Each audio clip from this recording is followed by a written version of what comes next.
Partimos.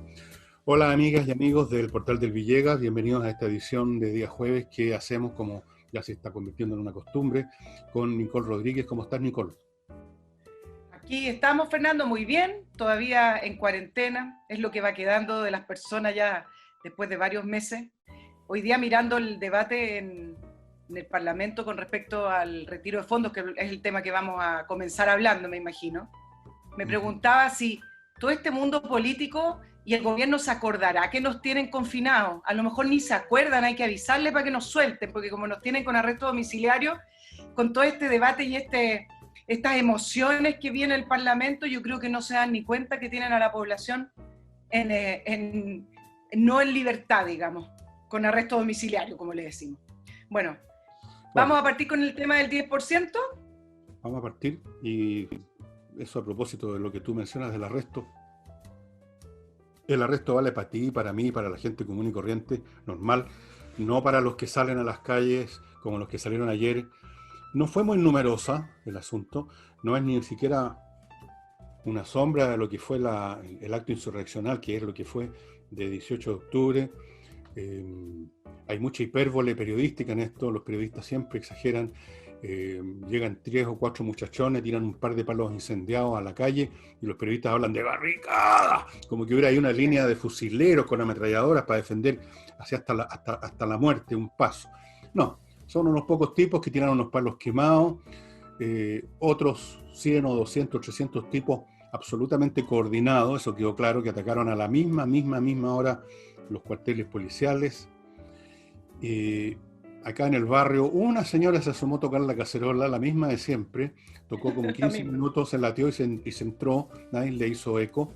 De forma que esto fue un reestreno absolutamente pobretón de lo del 18 de octubre, pero vaya a saber uno cómo se manifestó esta acción combativa, llamémosla así, en los diputados que se abstuvieron, qué cosas sufrieron ellos, con qué cosas los amenazaron, porque fíjate que la votación iba a ser favorable al sí, yo lo anuncié, incluso todo el mundo lo sabía, que venía para allá la cosa, pero lo que no tenía tan claro es que iba a ser tan grande el número de abstenciones. Eso es bastante impresionante y me gustaría que pudiéramos tocar esto, porque son muchos, y todos, salvo una persona, salvo Pepe Out, que es independiente, renunció al PPD, entiendo, todos los demás son de partidos de derecha, incluyendo de la UDI, que supuestamente es el más firme en sus concepciones de derecha, el que tiene más solidez programática o disciplinaria.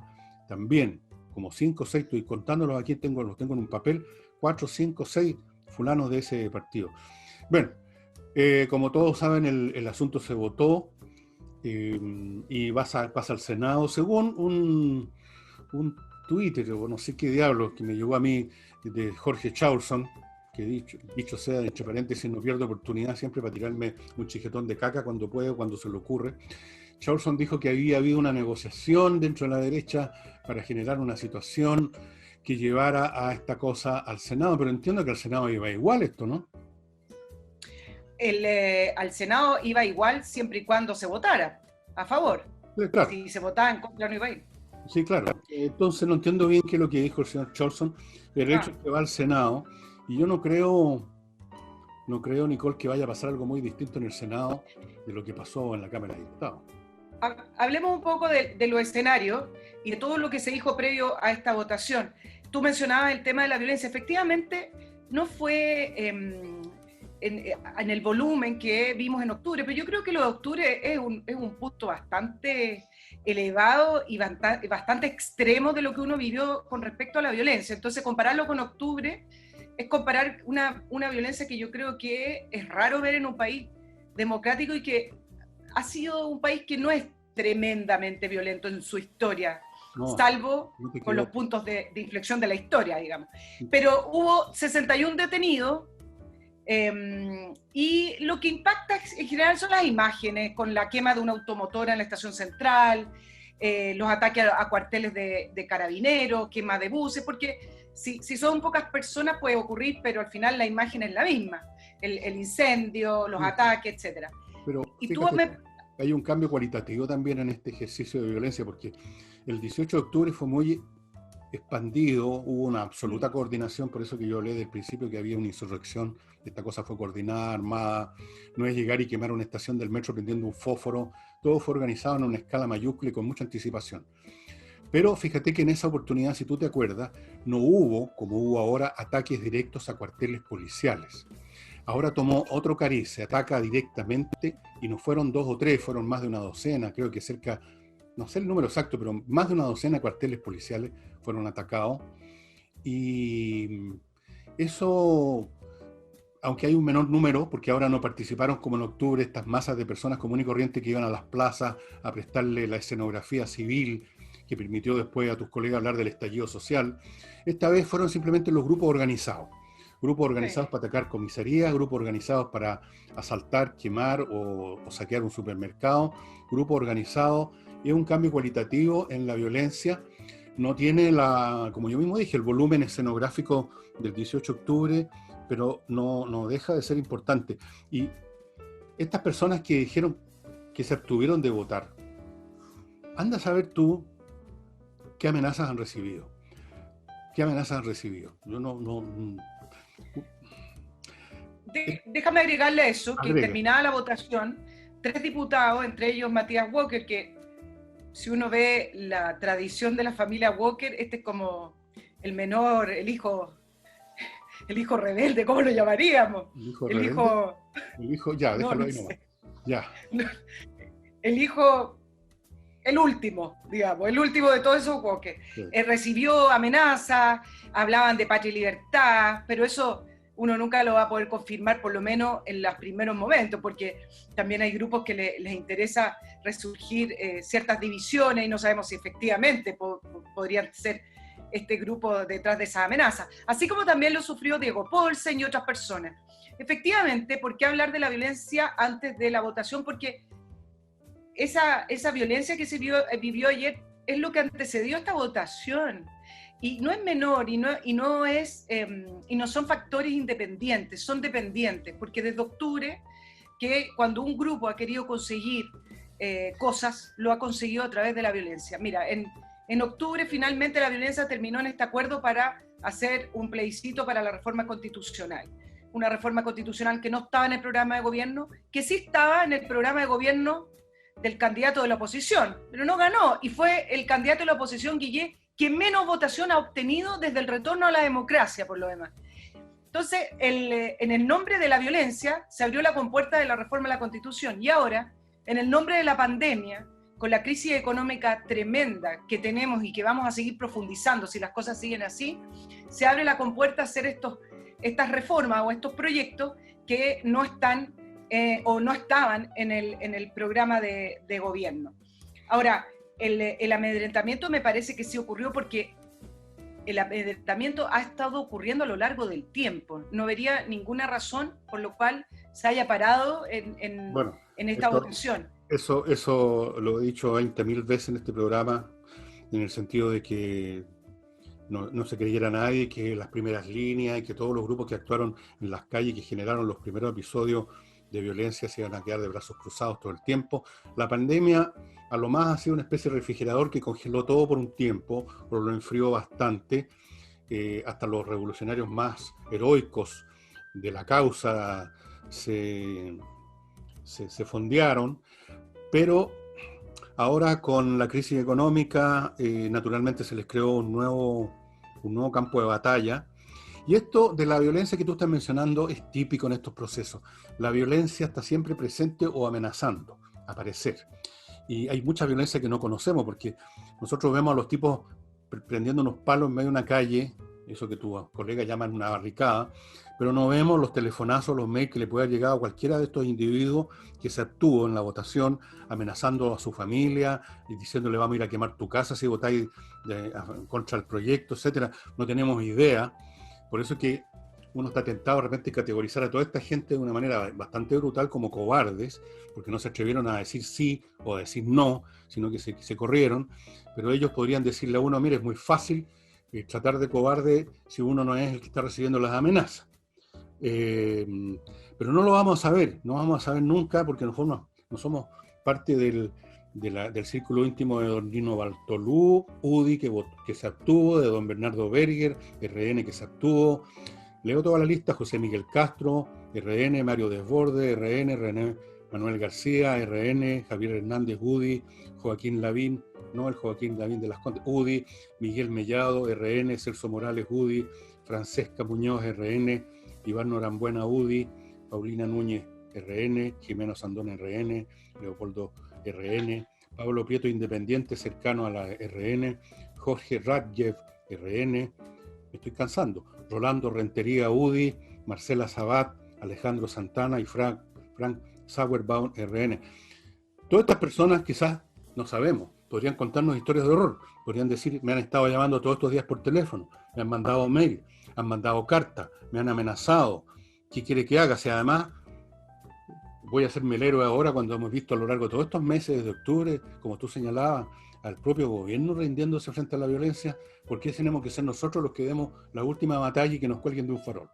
Muchos de ellos podrían decirte eso. Es verdad, pero hay un punto ahí en que al ser parlamentarios tienen, me imagino, una obligación mayor a cualquier persona que recibe una amenaza. Primera obligación es poder segurizar, es poder intentar de alguna manera mantener las instituciones. Y una institución con amenaza y una institución que cede a la violencia, entonces finalmente ellos entienden cuál va a ser el resultado. Ellos deberían, si realmente tienen amenazas concretas, esto se debería dar a conocer. Además son varios, pero el punto es que ellos tienen una responsabilidad mayor. Sí, y si están cediendo ante eso, si es que es efectivo ese escenario, que lo creemos muy probable, y otros me imagino que votaron porque creen que con eso van a poder conseguir un poco más de votos en la próxima... Sí, y pueden haber algunos que se convencieron de los puntos de la izquierda. Votación. Algunos, y me imagino que Desborde, por ejemplo, que ha estado hace rato poniendo el ojito a la izquierda, es de los convencidos, o sea, no necesitaban amenazar a Desborde. Pero es curioso porque Desborde estaba por el sí y ahora parece absteniéndose. ¿Eso lo van a llamar un gesto al gobierno? No sé. Es cierto que lo que tú dices de que como parlamentarios debieran tomarse en serio su cargo y no pensar como un ciudadano común y corriente, pero la historia nos muestra, la experiencia personal nos muestra por todas partes que al final de cuentas es mucho más poderoso el instinto de supervivencia que cualquier deber. Por eso que los pocos, incluso en una batalla, en una guerra que hacen frente al enemigo, después son condecorados o son considerados héroes y se les erigen monumentos, porque la mayor parte de la gente simplemente arranca nomás, pues. La cobardía es lo normal, es una sublimación del instinto de supervivencia. No quieren sufrir daño, y peor todavía si no los amenazan a ellos personalmente, sino que a sus familiares. Ahí tú quedas completamente desarmado. No, pero no vamos a ver todavía. Lo cierto es que la cantidad de abstenciones es enorme y casi la lista es del mismo porte que los que estaban en contra de la ley. Sí tenemos la votación a favor y en contra, y los que votaron a favor desde el oficialismo son 13, la misma cantidad de parlamentarios que en la votación de la semana pasada votaron a favor. Ahora, no son los mismos 13, pero la diferencia es casi mínima. En la primera oportunidad votaron 9 de Renovación Nacional y 4 UDI, y ahora se revirtió 8 RN y 5 UDI. Entonces, acá la pregunta política, ya en el tema de la negociación, es ¿cuánto sirvió, poco o nada, el paquete de medidas que ofreció el gobierno y cuánto sirvió toda la negociación que se hizo para evitar este resultado? La respuesta, por supuesto, es cero. ¿Qué va a quedar? Lo que pasa es que el paquete de medidas habría podido tener eficacia si los que votaban eran los ciudadanos, que lo reciben o no. El ciudadano, si hubiera podido votar, si hubiera habido un plebiscito sobre esto, el ciudadano podría haber dicho: ¿qué me conviene más? ¿Que me pasen 500 lucas así, sin ningún costo, o que saco de mi propia plata y pierdo los intereses compuestos, rebajo mi futura pensión? Pero aquí, para los señores parlamentarios, eso es totalmente indiferente. Para ellos la razón política, la razón por último de supervivencia personal, política y hasta física, es un asunto mucho más inmediato, directo y de hecho el único existente. Para ellos, el tema del más o el menos, para el público en general, es para ellos, para los políticos, irrelevante. Uno, quieren echar abajo la institucionalidad de frentón, la izquierda, otros quieren defenderla y otros no se atreven ni a defenderla ni a echarla abajo, que son los que se abstienen en este caso. En ninguno de los tres casos está presente el tema del más o del menos de beneficio de la oferta del gobierno versus sacar la plata de los fondos de pensiones, que sabe una cosa, la gente que saque plata, la gente que ahora incluso sacaron bandera en algunos departamentos mostrando su extraordinaria, infinita ignorancia y miopía intelectual, no va a pasar mucho tiempo antes que se den cuenta de las consecuencias. Creo que hoy día ya cayó bastante la bolsa, van a haber otras consecuencias económicas y vamos a ver si les va a parecer tan buena esta sacada de plata, que no les va a durar mucho. Tú mencionabas la otra vez el ejemplo que pasó en Valparaíso con ese bono que le dieron a los damnificados que se lo gastaron en camisetas de fútbol.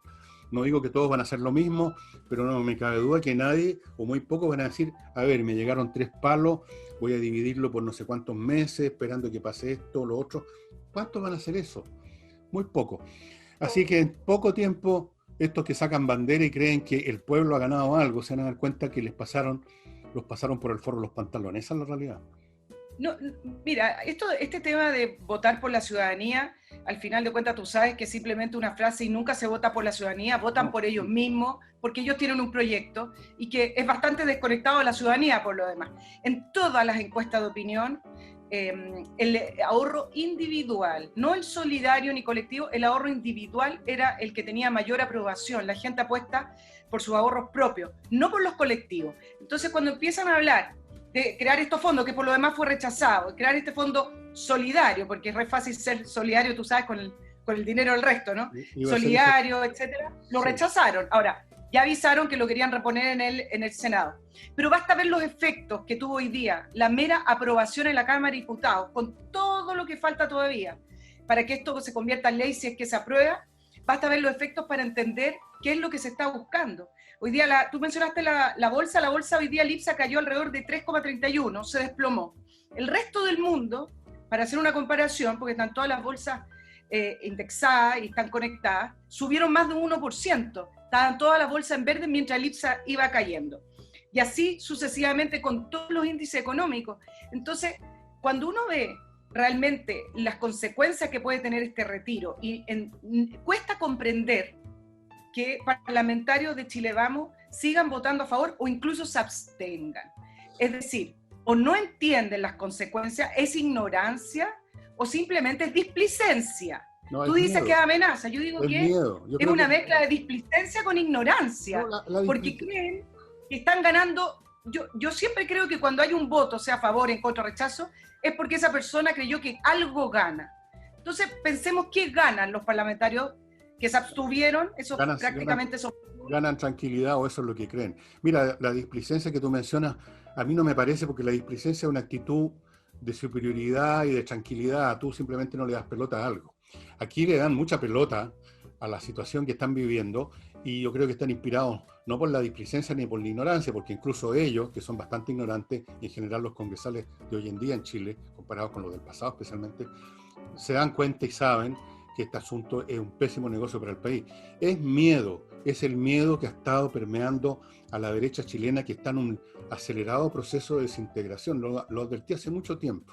Perdieron fe en sus principios, perdieron fe en sus valores, perdieron fe en sus iglesias, perdieron fe en su empresa, perdieron fe en que hacen lo que corresponde, y desde luego tienen miedo de esta oleada progresista que toma 1000 formas, tiene 1000 rostros, que puede ser el rostro de la calle violenta, o el rostro del mail amenazante, o las rechiflas en el Congreso, 1000 maneras.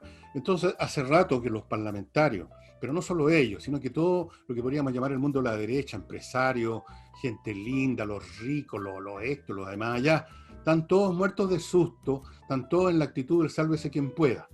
Yo lo vi en vivo y en directo, Nicole, hace un par de años atrás, cómo en vista de la situación que había, de la oleada que había en ese momento con los temas valóricos, tú sabes cuáles, entonces simplemente para evitar ese problema dejaban caer al que fuera. Te acusaban a ti y a los 5 minutos ya te estaban echando. No había ningún problema. La cuestión era que no les tocara a ellos, que no les fuera a tocar a ellos, que no los fueran a considerar socios, digamos, del pecado y de todo eso.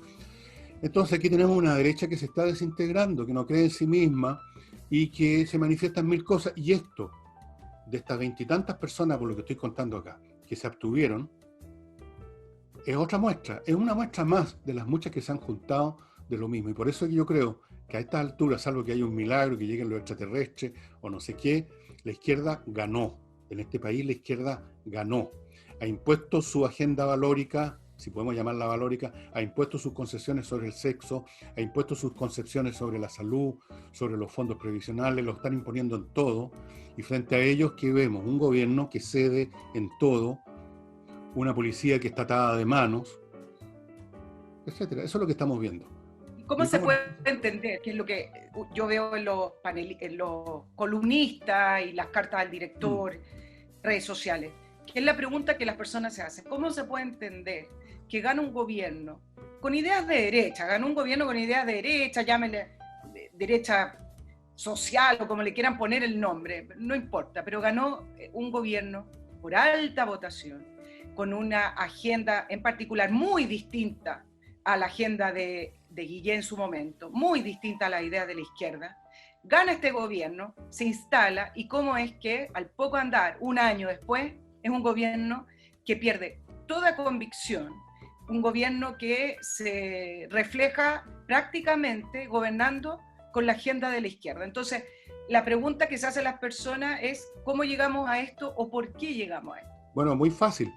Cuando se vota, se expresa la opinión de una forma totalmente segura. Te pones en una fila y echas tu papeleta y te vas para tu casa y luego se cuentan los votos. Ganó la derecha o el que sea que gane. Pero ahora se planteó, el conflicto político ya no es tan pacífico, apacible y seguro como ir a instalarse en una fila a votar. Ahora la izquierda lo planteó brutalmente de un día para otro en la calle. Y ahí en la calle lo que se impone no es el número de votos, se impone el número de tipos decididos a darte un palo en la cabeza.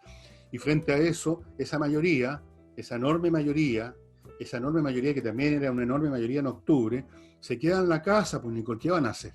¿Se van a organizar por teléfono con otros vecinos para salir a enfrentar a unos energúmenos? ¿Se va a enfrentar el gobierno con esas masas delirantes que había en las calles cuando ese gobierno ya, por los famosos temas de los derechos humanos, se atreve a usar la fuerza pública como se debiera? Son situaciones totalmente distintas, en situaciones pacíficas de votaciones, y tú lo ves ahora en las encuestas, te llaman por teléfono, tú das tu opinión, y como tú mismo has dicho, los partidos de izquierda y las ideas de izquierda están al fondo de la tabla. ¿Por qué? Porque no hay ningún riesgo en contestar un teléfono. Otra cosa es salir a la calle, otra cosa es oponerse a los que están poniendo barricadas, otra cosa es oponerse a los que te amenazan por teléfono, otra cosa es oponerse a la primera línea. Son cosas distintas. En ese plano, la izquierda tiene una ventaja enorme. La organización e ideas claras de lo que quieren. Y unida, y unitaria. O sea, todos quieren lo mismo. Desde luego, y por lo pronto echar abajo este modelo. Lo que se construya después probablemente tienen ideas distintas, pero por el momento están todos contestes en eso, echar abajo el modelo. Frente a esa unidad de propósito y esa organización que hace la mayoría silenciosa, salvo seguir en silencio nomás, hasta la próxima votación. Así que la próxima oportunidad que el pueblo común y corriente tiene la oportunidad de expresarse va a ser para el plebiscito. Y luego con las elecciones municipales y las que vengan, si es que siguen habiendo elecciones en este país, porque no sabemos lo que va a pasar. El punto es que la votación en la Cámara de Diputados fue trazando lo que va a ocurrir en el Senado, porque existía un buen grupo de senadores de oposición que no estaban a favor del proyecto. Tú tienes acá la paradoja que tienes un proyecto que todo el mundo critica, que todo el mundo dice que es una mala idea y es un pésimo proyecto.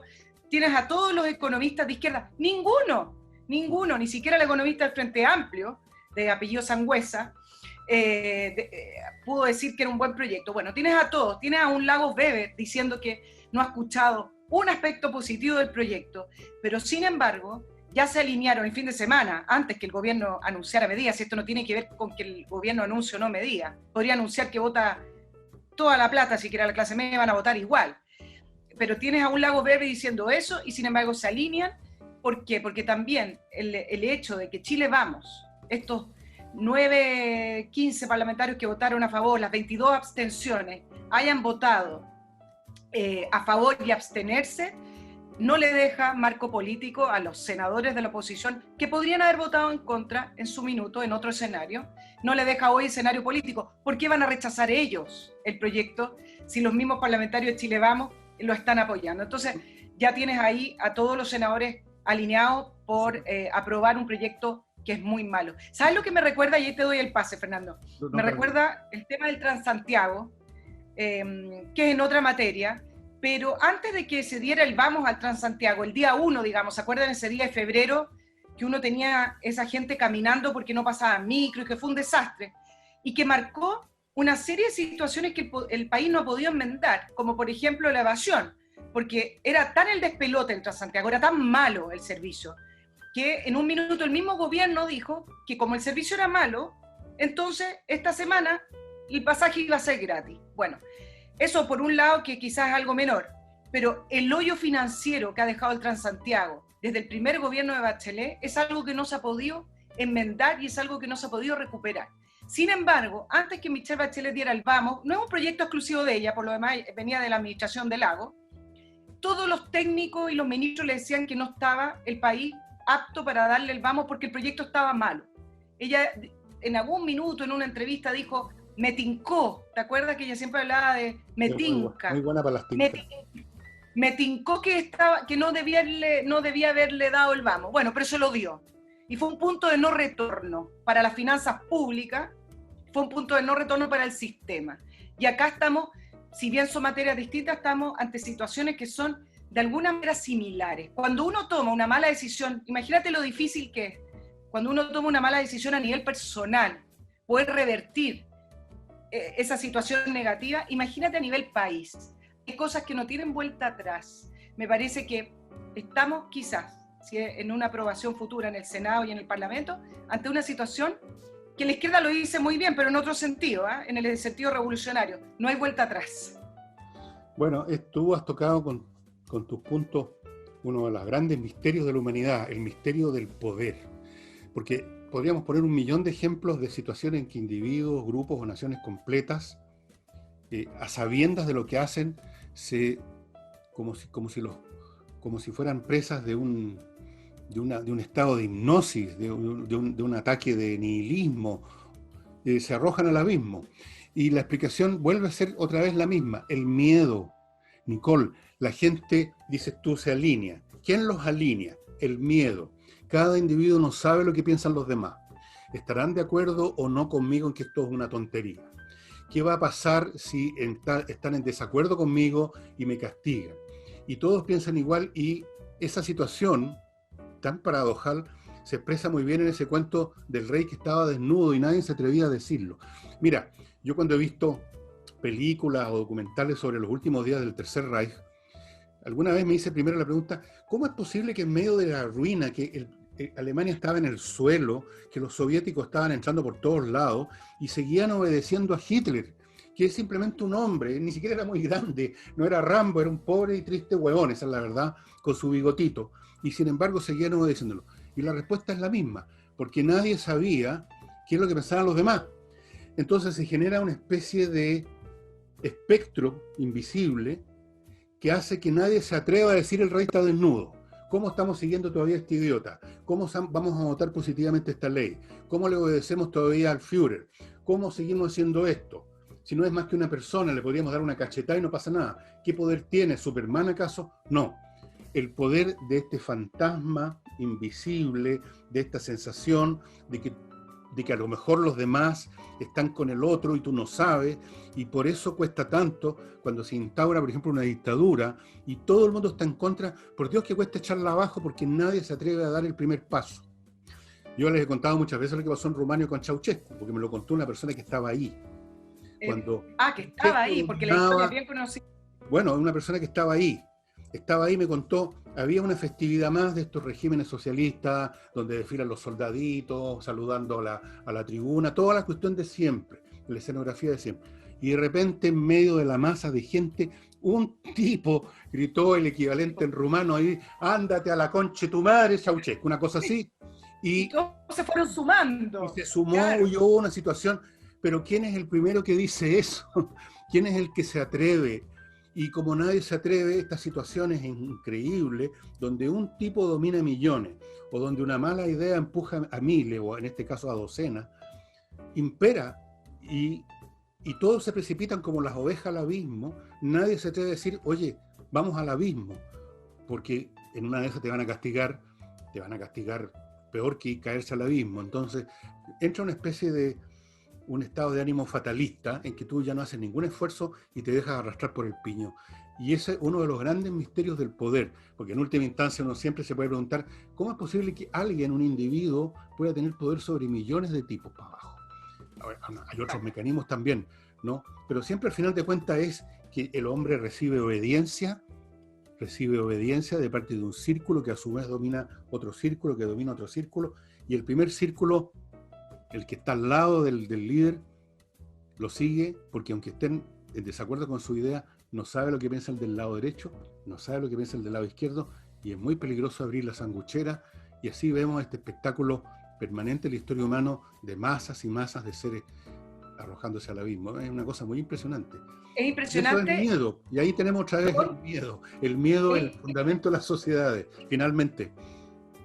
Es impresionante además porque si tú lees a todos los analistas, da lo mismo de derecha, izquierda, centro, donde sea, incluso los mismos políticos hablan de cómo Chile se está desbancando, o algunos hablan de vamos directo al barranco. Bueno, pero nadie hace nada, es algo muy, o nadie hace cosas distintas. Mira, le voy a dar un punto al gobierno acá, porque por supuesto que parte de los análisis de la votación en la Cámara es la falta de conducción política del gobierno, y creo que en gran medida el gobierno no ha logrado traducir el esfuerzo inmenso que se ha hecho durante la crisis y las ayudas que han sido de magnitudes que nuestro país no conocía, son medidas inéditas. Solo le doy ese punto, pero recuerdo algunas votaciones importantes en otros gobiernos, quizás con mayor convicción, como por ejemplo Obama, cuando vino una matanza en un colegio, y él, al ser demócrata, había querido propiciar su ley de control de armas, algo que en Estados Unidos tú sabes que es parte del ADN y es tremendamente difícil y siempre se relaciona más a los republicanos. Bueno, él igual hizo la ley, la gente lee, sus asesores, sus ministros le decían, presidente, no lo haga, va a perder. Y él dijo, no importa, lo voy a hacer igual la ley, y la puso en el Congreso. Fue incluso a negociar directamente al Congreso para evitar que se le diluyeran algunos votos, etc. Bueno, perdió la votación. No hay control de armas, no se cambió la ley, pero él no sale diciendo en esa oportunidad que no logró convencer a los parlamentarios, incluso a algunos demócratas que votaron en contra de la propia ley. Simplemente le traspasó la culpabilidad y la responsabilidad de la votación al Congreso. Los parlamentarios tienen su propia conciencia, tienen su propia sabiduría, tienen su propia manera de votar. No todo lo que votan los parlamentarios, sean incluso coalición, es culpa del gobierno, si esto no es un rebaño. Entonces, creo que el gobierno, la reacción primera fue... Fuimos poco convincentes con el paquete de medidas, y esto ya hace rato no se trata del paquete de medidas. Entonces, ahí el punto no está en la debilidad del gobierno, y el gobierno profundiza esa debilidad con el propio discurso. Acá el punto está que la responsabilidad es del Parlamento en este minuto, y ahí debe quedarse la responsabilidad. Bueno, pero ¿quién la va a cobrar esa responsabilidad? Cuando vengan los efectos de esto, si es que se promulgue, que es lo más probable, no veo que el Senado vaya a actuar distinto, como han hecho otras veces los parlamentarios cuando algo fracasa, el asunto yo no tengo nada que ver, fue el otro, yo no se olvida, simplemente el problema cayó del cielo, un poco como la pandemia, un evento inesperado del cual no tenemos ninguna responsabilidad. Y a propósito, una cosa que antes que este es mi primer bloque comercial, tú antes mencionaste el uso mañoso, y me parece muy exacto, del concepto de solidaridad, que uno lo escucha cada rato. Queremos tal cosa solidaria, queremos unas pensiones solidarias, pero yo entiendo la solidaridad como un intercambio mutuo de equivalentes entre personas que se ayudan unos a otros. Esa es la solidaridad. La solidaridad siempre implica yo solidarizo contigo porque tú solidarizas conmigo. Esta solidaridad que consiste en que solo uno pone los billetes o pone el esfuerzo, eso no es solidaridad, eso se llama parasitismo, eso se llama explotar a otros, pero le ponen el nombre solidaridad. O sea, el día de mañana los ladrones podrían ocupar eso, llegan a tu casa, te roban todo, es un acto de solidaridad con los pobres. En Chile los impuestos son solidarios, pues si cuando quieren poner impuestos, siempre le ponen alguna palabra. Imagínate la palabra, que todos lo utilizamos, contribuciones. Estás contribuyendo Aquí. a tu comuna. Es un impuesto, pues. Entonces acá en Chile se utilizan muchas palabras bonitas para decorar impuestos más impuestos más impuestos. Son impuestos, finalmente. Impuestos. Bueno, déjame entrar ahora en mi primer bloque comercial, que hoy día en el sorteo le tocó el primer turno a Ulises, pues. Ulises Caravante, el autor de este libro que usted ya se lo he mostrado. Yo quiero insistirle que es un libro muy entretenido, especialmente para las personas que les gusta leer historia de Chile, porque esta es una historia de Chile centrada básicamente en la Revolución de 1859 en el norte, y está contada con el material que Ulises ha heredado de su familia, de gente que estuvo ahí, de gente que participó, que fue testigo, que fue parte de la obra, digamos, no meramente, o eran espectadores en primera línea. Entonces es una historia muy, muy llena de detalles, pero a un nivel impresionante, y está muy bien contada y pues, es muy entretenida. Y a propósito de lo que decían antes, Nicole, de que este es un país con poca violencia, en realidad, cuando uno lee un poco de historia, se da cuenta que no somos menos violentos que otras naciones. Tenemos algunos periodos más de tregua, llamaría yo más bien, ¿eh? Pero hubo en el siglo XIX, Nicole, las luchas políticas que hubo, las revueltas que hubo, los cuartelazos que hubo, especialmente en los primeros 40 años después de la independencia, hasta 1850 por lo menos, fueron brutales. Se cometían asesinatos, pero desvisceraban gente. Se cometieron asesinatos horribles y en masa. Pero eso, por supuesto, se olvida.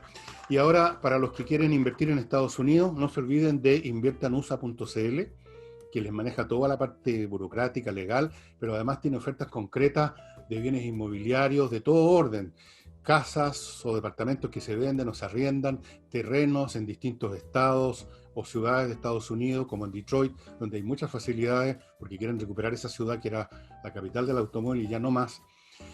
Posibilidades en empresas.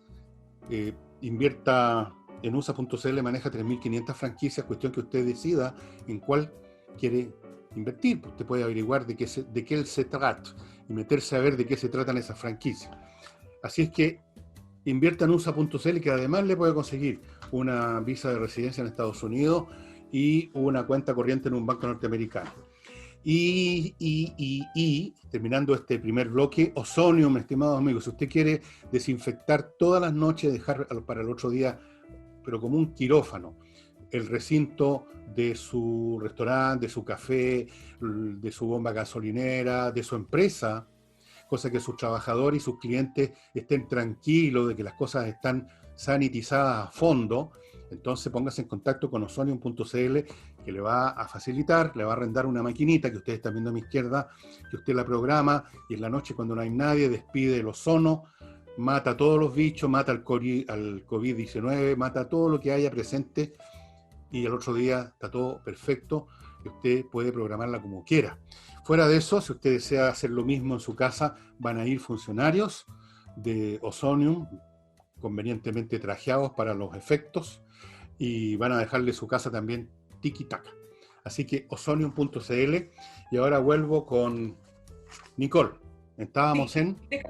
Déjame Le dejo. solo darle una mirada al tema económico, porque es una lástima ver que en medio de esta crisis, donde en realidad se debiera estar hablando de qué medidas vamos a tomar para la reactivación, se debería estar tomando el debate de en qué se va a gastar los 12.000 millones de dólares, que fue el acuerdo que hace poquito, el 8 de junio, tomaron los parlamentarios con el gobierno. No se alcanzó ni a preparar esa discusión en cuanto a cómo se va a gastar, y tenemos esto encima de la AFP, que es una discusión ideológica, una discusión de otra naturaleza. Y resulta que en medio de esto estamos nosotros los ciudadanos esperando un plan de reactivación, esperando saber cuándo salimos del desconfinamiento, mientras otros países, revisando un poco los debates, por ejemplo Inglaterra, que igual tiene ciertos lugares de rebrote, que tiene el problema del Brexit, tiene problemas políticos, está legislando, preparándose solo para reactivar. Y la última medida fue bajar el IVA y tomar algunas decisiones de exenciones tributarias. Eso solamente estoy dando un ejemplo de países en los cuales en realidad la prioridad número uno es cómo reactivamos la economía. Me da la impresión de que el mundo político abandonó ese tema, no he escuchado una palabra de aquello, Y es lo único importante. Cuando salgamos a la calle libremente, nos vamos a encontrar con ese panorama que quizás nosotros no estamos acostumbrados, sobre todo mi generación, que nació en democracia y que el país se fue desarrollando, con locales llenos, con quizás en algunos minutos, con pocos locales en arriendo. Bueno, cuando uno ahora ya se da un poco de vuelta por Santiago, con los pocos permisos que uno tiene, uno ya ve esos locales cerrados, se arrienda, se vende, departamentos vacíos. Entonces, el mundo político nos está dando la espalda a nosotros. No vengan con esto de que están legislando para los ciudadanos. La reactivación es el tema y el cómo hacerlo es el tema. Entonces, yo no sé cómo lo vamos a hacer. Es que no lo vamos a hacer. Es que resulta que a la izquierda no le interesa todo eso. A la izquierda no le interesa la reactivación, le interesa todo lo contrario, le interesa que venga un apocalipsis económico, porque ese es el terreno que les favorece a ellos. Ellos quieren, no nos olvidemos nunca, no perdamos nunca de vista, ellos quieren demoler este sistema, como sea, en las calles, con una ruina económica, o ganando unas elecciones, pero que no las han ganado, o ganando aquí, o presionando, o aterrando a la gente, o generando un estado tal de ruina que haya una mayor predisposición de la gente que siempre quiere creer en milagros, a que ellos sí tienen la fórmula mágica, que nunca la han tenido, como lo demuestra la historia actual y pasada. Todas las fórmulas de ellos son un fracaso, son los reyes de la ruina, de generar ruina en los países, la gente de izquierda. Pero como la gente nunca pierde la esperanza y siempre hacen la procesión al Señor de Mayo o quien sea, les van a creer. Entonces, para ellos, al contrario, no les interesa la reactivación, les interesa la demolición, les interesa que se venga todo al carajo, que se derrumbe todo. Con eso simplemente ellos piensan que se construirá una sociedad mejor, porque a los ciudadanos que les interesa la izquierda no son los actuales, no eres tú, yo o incluso sus propios votantes, son unos ciudadanos teóricos imaginarios del futuro, de ese modelo maravilloso que van a construir. Los comunistas lo decían muy claramente y todavía lo deben decir, el hombre nuevo. Lo que existe ahora, lo que ha existido antes en este planeta, los que vivimos hoy y los que vivieron ayer y los miles de millones que hemos vivido en el planeta son para ellos expresiones de la prehistoria humana. Lo que interesa es las miles de millones de generaciones futuras que van a ser la encarnación del hombre nuevo, que van a instaurar una sociedad distinta, fraterna, qué sé yo. Entonces, lo de ahora, cuando mucho, lo consideran los costos necesarios, las externalidades necesarias. Como en una guerra, van a morir gente, pero tenemos que seguir adelante porque queremos ganar la guerra, así que sabemos que vamos a tener pérdidas, pero no tenemos que seguir. Y eso es lo que piensan, eso es lo que ven. Están dispuestos a todo. Acuérdate que ayer Pamela Giles, a propósito de que Moreira había dicho que no iba a votar porque se iba a internar en un hospital, le ofreció su cuerpo. Bueno, sí, si estaba tan interesada en el voto Moreira, podía haberle ofrecido algo un poquito mejor que eso. Pero, en fin, alguien quizás tomó la oferta, ya lo veremos más adelante. O sea, a lo mejor sale en algún matinal. Tú sabes que son tan hocicones los matinales, en una de esas cuentan quién fue el que aprovechó el regalo de Pamela Giles.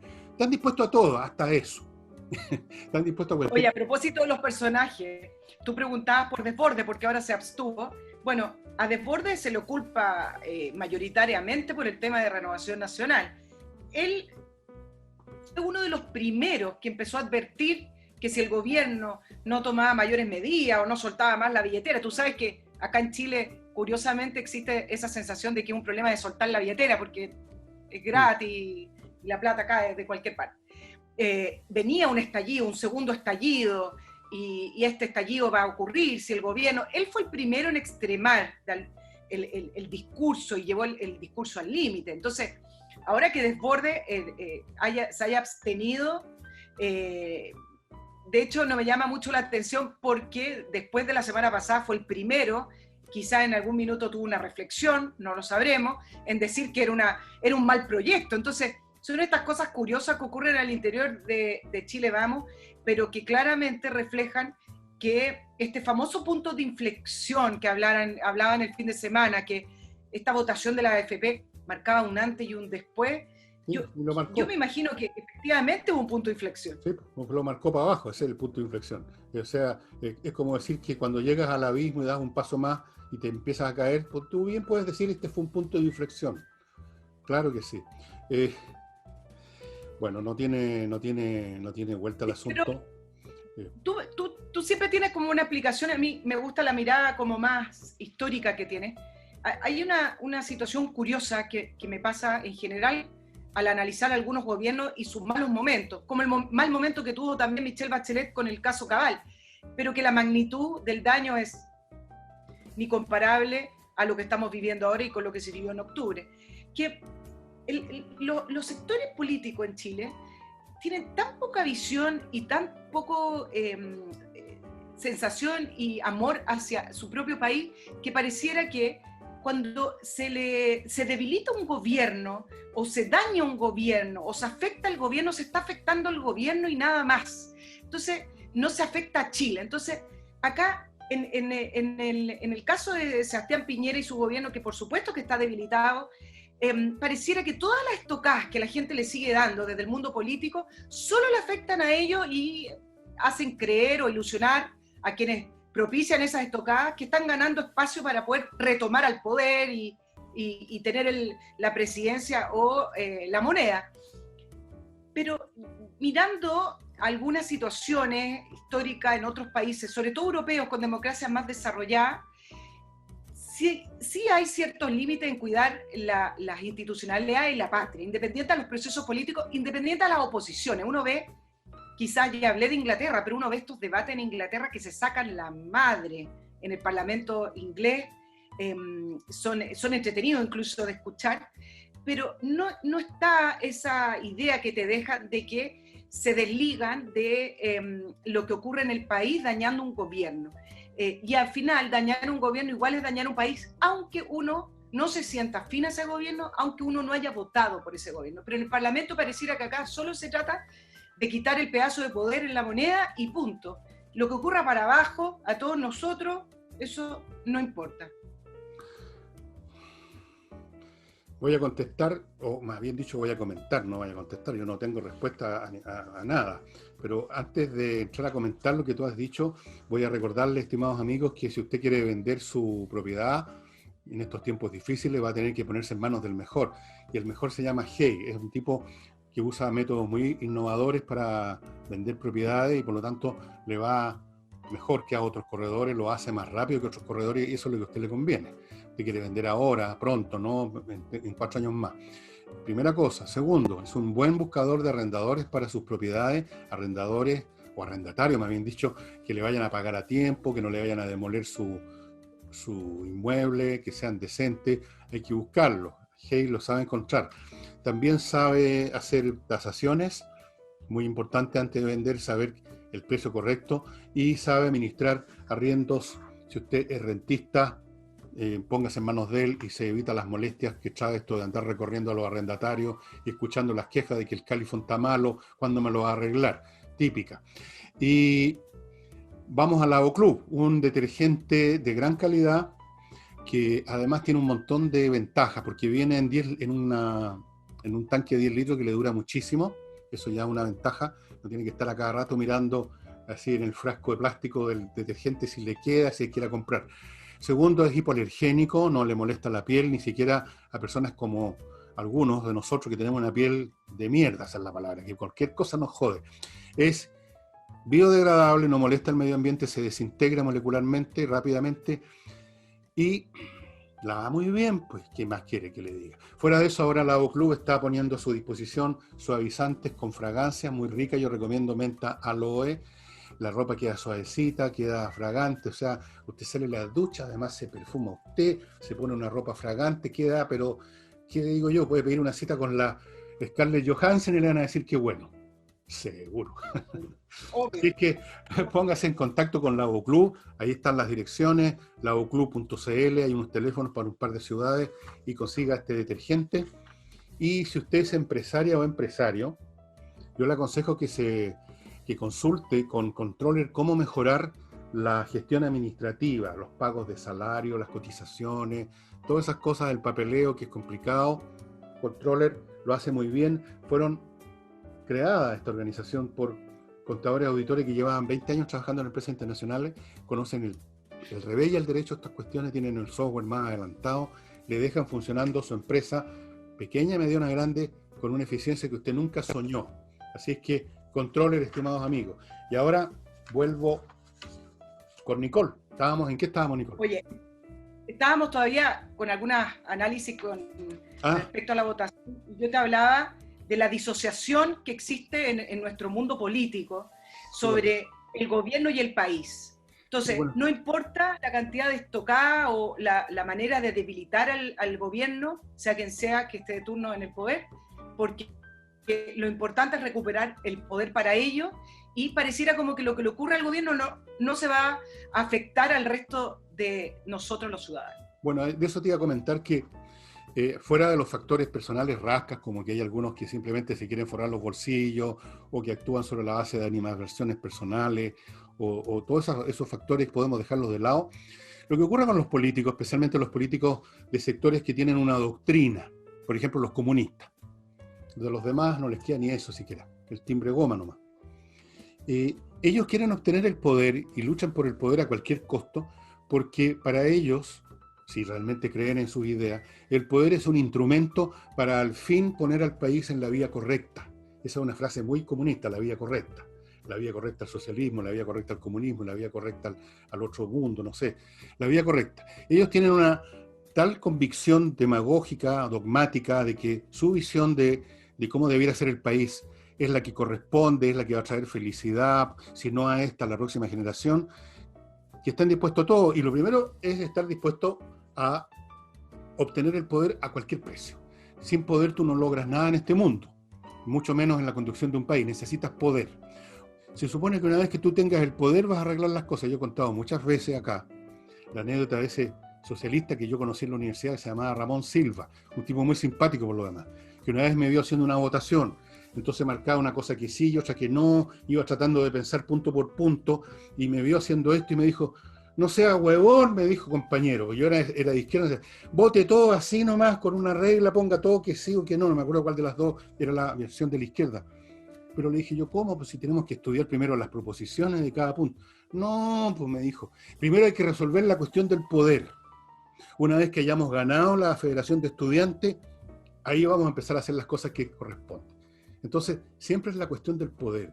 Y esa cuestión del poder no se resuelve nunca, porque tú ganas una vez el poder. Mira lo que le pasó a Piñera. Y resulta que el poder está en juego, a lo mejor en 2 años, en otra elección. O está en juego porque se produjo lo que se produjo en Chile, ahora, con la cuestión de octubre.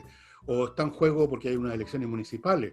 Nunca se resuelve la cuestión del poder a menos que aniquiles a tus adversarios, que los, digamos, los atomices con un rayo de la muerte, de la guerra de las galaxias. Siempre están ahí y por lo tanto nunca se resuelve la cuestión del poder y continúa eternamente esta guerra, y uno lo ve en la historia política de todas las naciones, ya que tú dices que de mi visión histórica, bueno, cuando uno ve y estudia cómo era la política en la Grecia de Pericles, era la misma cosa, podían estar en peligro de muerte, guerras contra los persas, contra la Esparta, pero la cuestión del poder era la primera. ¿Quién le gana a quién para hacerse, digamos, del poder y tomar las decisiones que a él le parecían las correctas? Siempre ha sido igual, siempre. Y en esto se engañan mucho los tipos porque se van encerrando además en este mundito cerrado de la política. Los referentes son otros como ellos, hablan con gente como ellos, y por lo tanto pierden contacto, no voy a decir con la gente porque nunca les interesó tener contacto con la gente, pierden contacto con la nación, que es mucho más importante.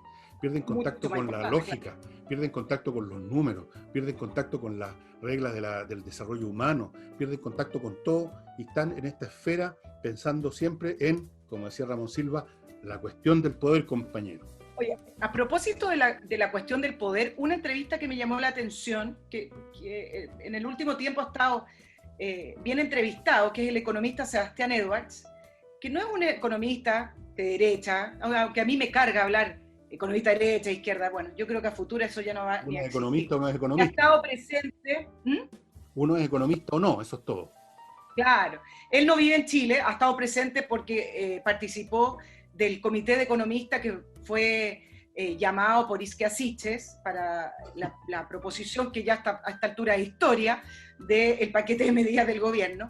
Pero bueno, el punto es que es pocas las veces que puedo leer que alguien diga esto que en pasillos se hablaba o se analizaba, con respecto a cuándo comenzó nuestra izquierda a polarizarse y ponerse tan de izquierda, digamos, y se olvidó la concertación y la socialdemocracia.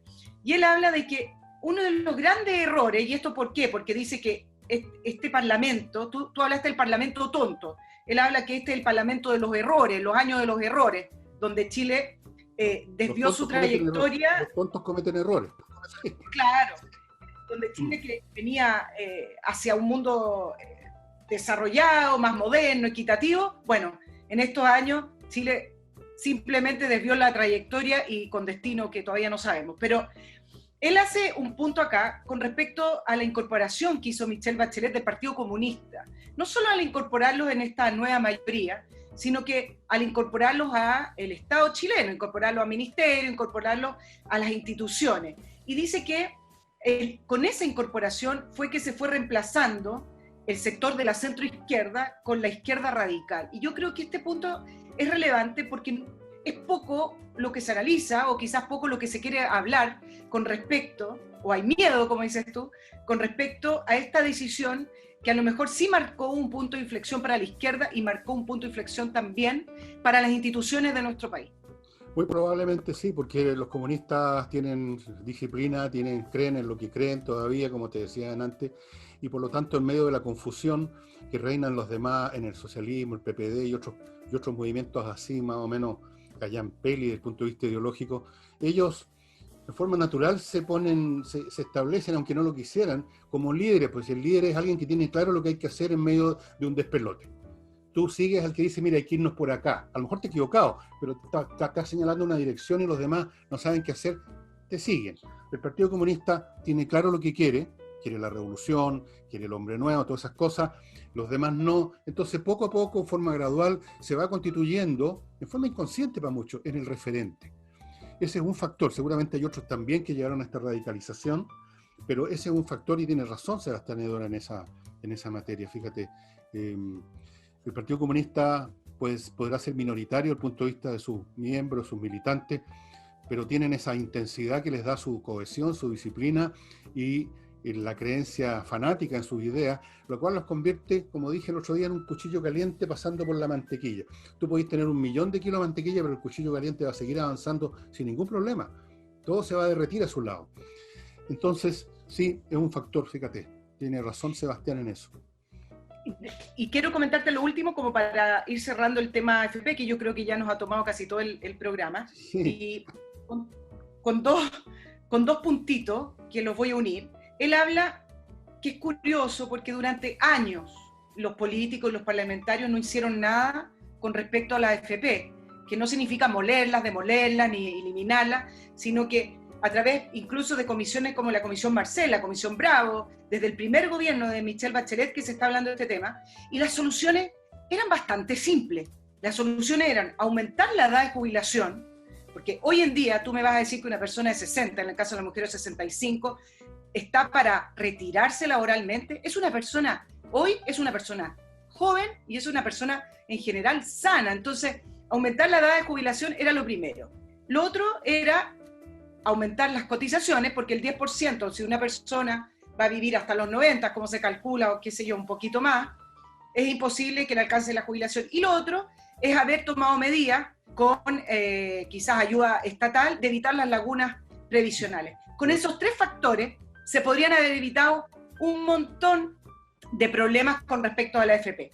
Y lo quiero unir, el hecho de que no hayan hecho nada, con una simple palabrita que emitió el diputado Marcelo Díaz, ex PS porque renunció, por no estar de acuerdo con Elizalde, ante lo que dijo Juan Sutil, que es el presidente de la CPC, porque Juan Sutil en una entrevista dijo que era pésimo el proyecto de retiro del 10% de la AFP. Y Marcelo Díaz simplemente le contestó coimero. Entonces yo quiero acá decirle al diputado Marcelo Díaz que se necesita gente que reciba esa plata del supuesto coimero. Y esa gente fue el financiamiento de la política en el Congreso. Las AFP financiaban a nuestros parlamentarios durante todo el retorno a la democracia. Y la financiaba porque la AFP tenía un negocio seguro, con una rentabilidad segura. Así es que no le trate a Juan Sutil de coimero, que no tengo idea si lo es o no, para efectos del tema de la AFP, el tema de la AFP es que los gobiernos de la concertación no hicieron la reforma que tenían que hacer, y no hicieron porque los financiaban. Ahora, que no se haya llegado a nada con el proceso de financiamiento ilegal de la política es un problema de fiscalía con el acuerdo que tiene con el mundo político. Pero entonces, que no saque Marcelo Díaz a relucir que cuando hablan los empresarios y los tilda de coimero, porque tú sabes que se necesita abrir el bolsillo para recibir ese dinero. Y por lo demás, el Partido Socialista, que es el partido más rico de Chile, se le ha calculado 8.000 millones de pesos, e incluso en algunos años se le calculó que tenía 13.000 millones de pesos. Fue el partido de nuestro país que sus inversiones las ponía en empresas reguladas por el Estado, algo que es contra de cualquier norma, contra de cualquier moral. Entonces, estamos hablando de que metían la plata sabiendo cómo iban a votar las regulaciones o cómo venía la mano. Eso quedó en nada, porque en nuestro país todo queda en nada. Entonces, no vengan a culpar al mundo privado de las decisiones que tomaron ellos en su minuto al recibir los dineros de las personas. Sí, eso me recuerda a eso que estás contando. Bueno, ese tipo de cosas son tan frecuentes, ¿no? Me recuerda una historia que circulaba, o sea, algo que pasaba en el colegio donde yo estudié, que era un colegio cura, el San Agustín. Y había un cura que tenía la manía de hablarnos a nosotros de los modales y de los buenos modales, y pasaba escupiendo y tirando gargajo al suelo. Entonces le pusimos el padre gargajo, y él era el que hablaba de los modales y pasaba... Bueno, aquí todo el mundo hace lo mismo. Todos de repente ponen los ojos en blanco y se hacen los santones, mientras están abriendo el bolsillo por acá para que les pongan no, bueno, está bien. Déjame pasar a mi último bloque comercial, que parto con notariospress.cl. Ustedes ya saben, es la manera más eficiente para tramitar papeles notariales, es entrar a la página notariospress.cl. Ahí usted llena los datos para el papel que necesita, se los van a ir pidiendo uno por uno, usted los va llenando. Terminado este formulario virtual, usted lo paga ahí mismo con tarjeta, como se pagan las cosas en la red. Eso va a ir a dar a la notaría más cercana a su casa. Todo lo que usted tiene que hacer, y eso tiene que hacerlo, es ir a firmar. El papel está listo, está pagado, lo firmó el notario, tiene que estar usted firmando frente al funcionario, es un acto legal que se exige, pero en vez de estar 3 horas, va a estar 3 minutos. Esa es la gran diferencia. Fuera de eso, le facilitan la transferencia de vehículos. En esta página tienen un mecanismo, usted puede ver los detalles en la página, en el sentido de que usted no va a tener que ir al registro civil para esa transferencia. Para casos civiles legales, el mejor buffet es Salinas y Ojeda. Se especializan. Casos legales civiles son, ya se lo he mencionado tantas veces, los divorcios que traen consigo 1 millón de problemas, las herencias, contratos, situaciones de ese tipo. Son las mayores, son la mayoría. Póngase en manos de Salinas y Ojeda. Y para divertirse en las tardes y en la noche, aunque usted no lo crea, yo sé que usted cree que uno se divierte más bien yendo al estadio. Olvídese, mucho más entretenido sentarse a jugar ajedrez, créame, ¿verdad? Compre en ajedrez, en espacioajedrez.com, la caja con las piezas, con el tablero, que es muy bonito, se pliega. Y también, para darle más interés al juego, el reloj digital para que usted le ponga tiempo. O sea, los rivales tienen que jugar contra el tiempo, además de contra el rival, y eso le agrega, eleva al cuadrado la emoción del partido, lo hace entretenido. Yo organizaba unos torneos con mi amigo Pepe Salaqué, que falleció el año pasado, y otros ajedrecistas, y nos moríamos de la risa, aparte de jugar ajedrez, por las cosas que pasan cuando uno está ahí tocando el botoncito, de repente toca otra cosa, se equivoca, o le echa la culpa a la pila. Muy divertido. Y finalmente les recuerdo que usted puede climatizar su casa a su gusto con miclimo.com. Entre en miclimo.com y adquiera uno de los dispositivos que le van a dar calor en invierno, frescor en verano, le van a filtrar el aire, apenas gastan electricidad, están conectados a internet, tienen su propia red de internet, usted puede controlarlo desde otro país, todas las ventajas. miclimo.com. Y vuelvo con my friend Nicole. ¿Nos queda algo? No queda nada, cosas curiosas. Como llamaron a manifestaciones después de la votación, otra más. Hoy en la tarde, entonces se adelantan los horarios. Y como este gobierno le faltan un poco de carácter, vamos a terminar mirando la comisaría virtual con un permiso para manifestarse, porque como las prioridades han ido cambiando, a los manifestantes con suerte les dicen algo, y a quienes salen sin permiso para ir a comprar o algo así, terminan Bueno, con algún tipo vamos a ver de qué comisarías asaltan hoy día, qué negocios queman, qué otros saquean. Volvieron a la calle los primera línea, en una escala volvieron menor a la calle. de cantidad, pero en una escala mayor de intensidad. No olviden ese punto, están atacando comisarías y eso tarde o temprano va a producir una situación distinta, se los advierto desde ya. Eso va a ocurrir. Créanle, crean a Nostradamus 2.0, cuando digo hago un pronóstico, suele ocurrir. Pero en fin, ya veremos. Nicole, muchas gracias por haber estado con nosotros y será hasta el próximo jueves. Se nos fue todo el tiempo, no nos quedó nada. Nada. No nos quedó nada de China, por ejemplo. Había cosas que hablar, pero no se pudo nomás. Será para otro día. Íbamos a hablar de Argentina también, que están pasando cosas que nos podrían servir de lección. Solo no voy a entrar en el tema porque no tenemos tiempo, pero 8 de cada 10 argentinos en una última encuesta dicen que si pudieran, se irían del país. Y leía abajo los comentarios al leer la encuesta y salía de algunos chilenos, yo también me iría, no creo en el futuro de este país. Bueno, yo sé de muchos que ya se están yendo, ¿ah? ¿Sabéis qué más? Yo tengo amigos que ya se están yendo. O sea, y conocidos que se están yendo silenciosamente, de a uno, de a dos, se llevan sus empresas, se llevan sus inversiones. Y es probablemente que si se masifica el proceso algún día, los izquierdistas van a usar la misma expresión imbécil que usaron en los 60 en Cuba, los gusanos. Los que se fueron de Cuba en ese momento porque no querían tolerar lo que los demás cubanos tuvieron que tolerar hasta el día de hoy, esos los llamaron gusanos. Era la gente mejor de Cuba, eran los gusanos. Y bueno, eso sería todo. Y a propósito, tú dices que podíamos haber sacado lecciones de Argentina. Yo no lo creo. Yo creo lo que decía el filósofo alemán Hegel. La única lección que enseña la historia es que nadie aprende las lecciones de la historia. Punto. Listo. Chao, Nicole. Chao, que estén muy bien.